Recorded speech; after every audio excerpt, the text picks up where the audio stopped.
How many times have you driven up to the gas station pump only to be taken aback by the exorbitant price of the fuel? You may have even considered trading your present car for one that gets better mileage on the highway. There's also the possibility that you're troubled by the amount of pollution that petrol cars release into the atmosphere, but you are still unsure about electric vehicles. So, what is the difference between an electric vehicle and a petrol car? Which one is better? Well, let's find out. But first, please leave a like, subscribe, and don't forget to turn on the notification bell for more amazing videos. Since the beginning of the 20th century, vehicles have been propelled by fossil fuels such as gasoline and diesel. Even though they function without a hitch with an automobile's engine, it is common knowledge that gasoline and diesel fuel both contribute to the production of carbon emissions and other forms of pollution. Various companies have been working for almost a decade now to solve this problem. This need is satisfied by electric automobiles. Electric cars cause a much smaller environmental impact and financial burden than their gasoline and diesel-powered counterparts do, both in terms of the amount of pollution they produce and the amount of money they spend on fuel. When it comes to making a decision between an electric car and a traditional vehicle powered by an internal combustion engine, prospective purchasers of automobiles are sometimes confused by the cutting-edge technology of the electric engine. So, what are the specifics of an electric vehicle, comparing it to a petrol vehicle? What are their peak speeds, maintenance requirements, and running costs? Let's start with electric cars, knowing what exactly it is. Well, an electric automobile or vehicle is one that gets its power from electricity. The components of the automobile are powered by batteries. This power is supplied to the engine, making the car able to move. However, in comparison to the motors that are often found in automobiles, this one has a few notable distinctions. To begin, in contrast to an internal combustion engine, electric motors consist of a significantly smaller number of moving components and do not mix fuel and air after compression. As a consequence of this, you will spend less money on repairs and contribute less to the accumulation of pollutants. It is possible to recharge the batteries either at home, with the chargers given by the firm, or at a charging station that is also provided by the company and offers rapid recharging. Also, there are a variety of programs and websites that may be used to locate nearby charging stations. And you might now be asking, what is the difference in price between an electric car and a petrol car? It's possible that this is a consideration due to the fact that the cost of these batteries is significantly higher than the combustion engine. They are constructed using the most cutting-edge technology that is currently accessible, which enables them to have the greatest runtime on a single charge. Despite the fact that the technology is getting better and more people are using it, electric cars still cost 25% to 30% more than gasoline or diesel vehicles. Despite this, it is not always a bad idea to put money into the development of electric vehicles. If you own and operate an electric car, you might end up saving a considerable amount of money over the course of your ownership and operation of the vehicle. When compared to the typical cost of operating a gasoline-powered vehicle, the cost of operating an electric vehicle is significantly lower because of how inexpensively electricity is provided. The total cost of charging the battery over a period of 6 to 8 years will be less than the cost of petrol by far. Despite the fact that they are initially more expensive to acquire, electric cars end up being a better financial investment over the course of their lifetimes. As we've seen, the price of electric vehicles is higher than that of gasoline or diesel vehicles. However, what about the cost of maintaining and repairing an electric vehicle? Electric cars require less maintenance than internal combustion engine vehicles, which need regular lubrication of the gears and engines, as well as the repair of other mechanical elements.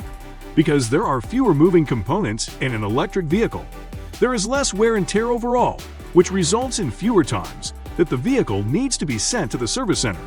However, from time to time, the electric motor in an EV will require that the brake fluid be topped off, and the battery condition will need to be checked. But what about the performance? Driving an electric vehicle is a relaxing and stress-free experience because there are no moving parts, such as a gas engine or transmission. In contrast, in IEC autos, the energy has to be processed through gears, clutches, and the engine in order for the vehicle to move. Electric vehicles obtain all of the energy they need from the battery, which results in great torque and acceleration rates. Because the capacity of the batteries found in electric cars is often comparable to that of a gasoline tank, The range that these vehicles are capable of covering is sufficient for a single day's worth of driving around the city. Nevertheless, it differs from one automotive model to another and their battery capacities. One disadvantage, at least for the time being, is the scarcity of electric vehicle charging stations in comparison to the abundance of petrol stations. Because of this, it may take a considerable amount of time to recharge the battery of an electric automobile, whereas individuals who drive gasoline or diesel vehicles do not face this challenge. When it comes to traveling around the city on a daily basis, an electric car is the greatest option. But if you travel long distances on a regular basis, the best option is a vehicle that is powered by gasoline or diesel, rather than an electric vehicle. So, which one has the longest lifespan? Well, since IEC-based autos emit unacceptably high levels of pollution after 15 years of use, the government has suggested that these vehicles be taken out of service entirely at that point in time. When you include the possibility of component failures, as well as repairs and maintenance for worn-out components, you run the risk of spending a significant amount of money in a relatively short amount of time after the given period. On the other hand, the battery is the most important component of an electric vehicle. The majority of manufacturers of electric cars offer a warranty on the battery, which lasts between 6 and 8 years. However, after around 10 or 12 years, the battery will need to be changed, since it will no longer deliver the appropriate driving range and level of performance. The cost of a battery for an electric vehicle in the USA now ranges anywhere from $200 to $400 per kilowatts per hour. On the other hand, it is anticipated that the price will decrease in the not-too-distant future. Now, when we talk about batteries, it raises the question of range. But which vehicles offer the most range? For those who aren't aware, a vehicle's range refers to how far it can travel on a single tank of petrol or on a battery that has been fully charged. The Toyota Land Cruiser Prado has a maximum range of 1,875 kilometers when the tank is completely filled. This is 3 times as far as an electric vehicle can travel on a single charge. It is only possible that you will run out of gasoline if you embark on a long trip without first determining where and when you will need to replenish your vehicle. Gas stations are very easy to find almost anywhere in the United States. Even though there has been an increase in the number of public electric charging stations over the past few years, there are still only 46,000 of them, located across the USA to service the approximately 606,000 electric vehicles that are now operating on the roads. And now, which type of car should you get? One that runs on electricity or one that runs on gasoline? Let's talk about the most significant aspects to think about when purchasing a gasoline or electric vehicle. It all comes down to personal preference, location, cost, convenience, and laws. When you find all these factors in your favor, you get your answer. To summarize, an electric vehicle is a superior option for everyday driving around the city, since it has a lower cost to recharge, much fewer costs associated with maintenance, and the ability to top off the battery either at home or at authorized charging stations.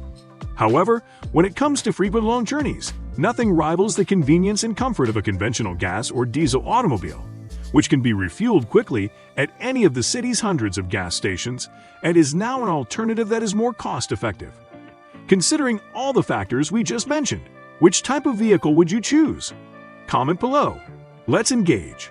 Also, for more exciting luxurious car videos, please leave a like and subscribe. Don't forget to turn on the notification bell. Goodbye.